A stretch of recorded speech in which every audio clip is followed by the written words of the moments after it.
Now in its third generation, the Mercedes SLK has carved itself a niche as a comfortable, stylish roadster, which is particularly easy to live with day to day thanks to its folding hardtop roof. And despite Mercedes engineers coming up with a folding tin top a few decades ago, all of its rivals, including the Audi TT and BMW Z4, have stuck with a soft top. So is the extra security of this metal roof reason alone to go for the Mercedes SLK? Well, let's go for a drive.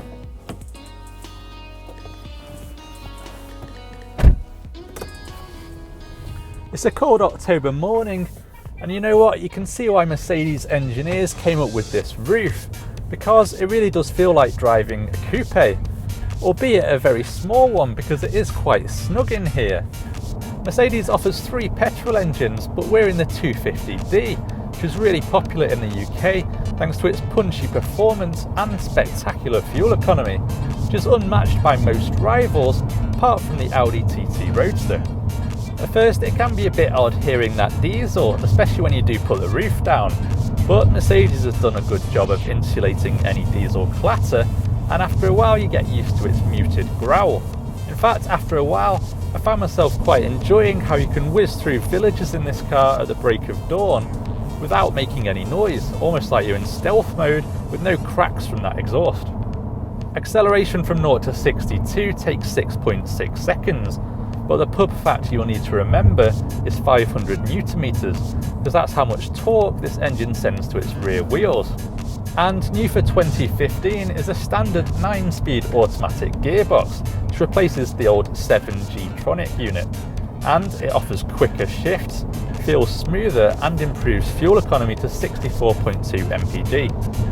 The petrol engine range starts with the SLK 200 and 300, which share the same 2-litre petrol engine but have between 181 and 242 bhp. And if you're man enough, there's also the mad SLK 55 AMG V8, which has 415 brake horsepower, turning this car into a miniature hot rod. So how's the handling? Well, your opinion will probably depend on how you approach the SLK.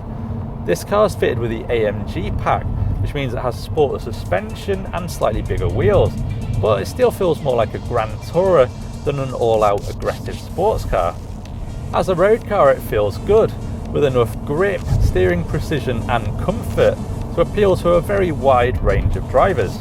What it isn't is a car you're likely to take on the track at the weekend, so if that's more your cup of tea, then you'll probably be better off with a Porsche Boxster. The SLK is happiest being driven at 70 to 80% of maximum attack, with the roof down, driving it along a nice country lane with hedges at either side, and soaking up the sun. That is, of course, if we ever get any sun in this country.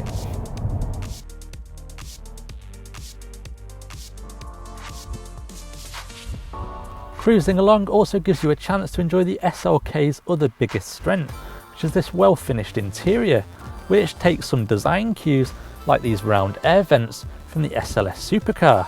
These black leather seats, really sporty steering wheel and clear gauges also tread the line between luxury and sportiness to great effect.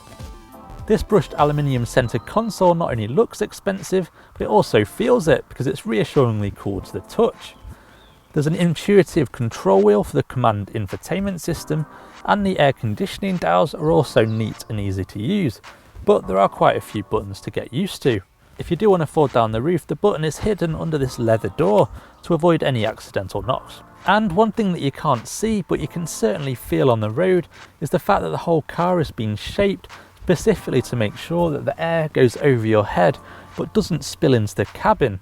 And that applies right up to the national speed limit, even without the deflector fitted. With the roof down, the boot measures 225 litres, but put it back up and that increases by 100 litres, and you'll also find that there's a wide and quite low loading lip, so it makes it easy to put in enough bags for a weekend away. The SLK isn't cheap, costing from £33,020 for the 250D, while the range-topping AMG 55 is much pricier at £55k. It's undercut by the Audi TT Roadster, which starts from £27,000, while the BMW Z4 costs from £29,000. But there are attractive finance deals available which make the SLK more affordable than it first appears. The SLK offers drivers a small and affordable roadster, which feels expensive, has a great interior and offers more comfort than its rivals. Its appeal doesn't lie in its ability to set lap records or in its handling precision, but in just how rewarding and easy it is to own for the everyday driver. Plus, for many, the fact it looks this good, has the 3-pointed badge and this roof will be plenty of reasons for them to sign on a dotted line. But could you see yourself in an SLK, or do you take a Boxster, Z4 or Audi TT Roadster? Let us know in the comments, and don't forget to hit the subscribe button. Click on the inquire button to find out more details about this car, or for any other model visit carkeys.co.uk. And to watch more reviews like this one, click on the links on screen now.